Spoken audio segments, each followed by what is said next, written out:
Have you ever wondered what it feels like to be left stranded on a deserted island?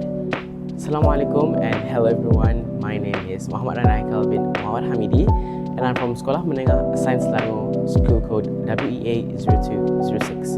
Now, today with me I have this amazing masterpiece titled Robinson Crusoe by Daniel Defoe.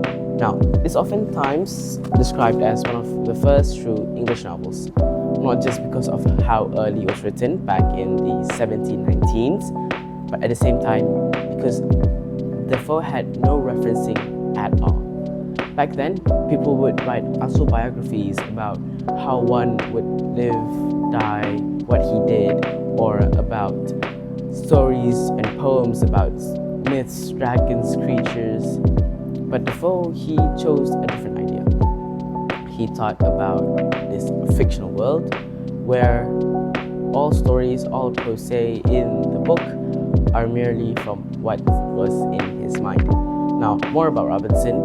Robinson is a person, or our protagonist, who is left stranded on the island after a shipwreck occurred to him. Now, after a while, he learns to adapt, how to live, how to strive, how to gather foods and minerals and materials. And at one point, one thing became obvious. It was when he himself is undergoing some changes. He was changing physically and also psychologically. Now, this became even more obvious when in chapter 6 of the book, he met this antagonist, Friday.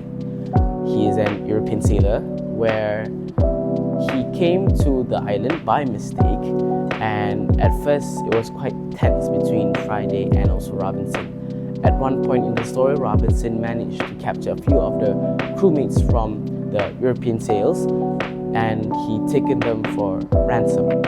And since Friday is quite a rich person, he could pay all the ransom, but at the same time, he thought of a diplomacy idea. How about Friday takes some of the goods from the island, and Robinson can take from whatever was on the ship?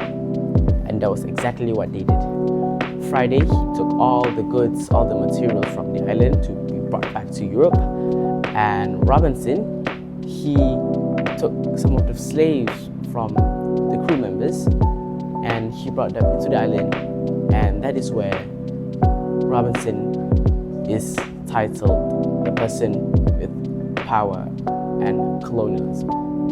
Now, some readers would see this as quite sensitive, I might say. This is because back then there were no criticism, or there were, but in very small amounts. So Defoe, he had the chance to write something, to write whatever he would love to without the fear of being criticized that much.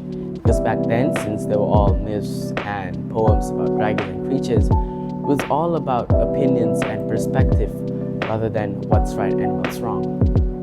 So Defoe, he wrote this back in the 18th century, and right now, as we are reading it, it can seem a bit harsh.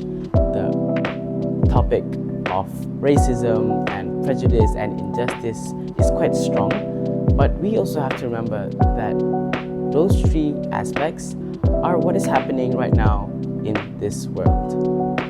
So personally, I think that this book is a great work of art. I really enjoyed every time I read this book, but I agree if some people would say that this book is oftentimes boring and tedious. Now, this is because in some pages, Defoe writes about Robinson's daily routine, word by word, line by line, page by page.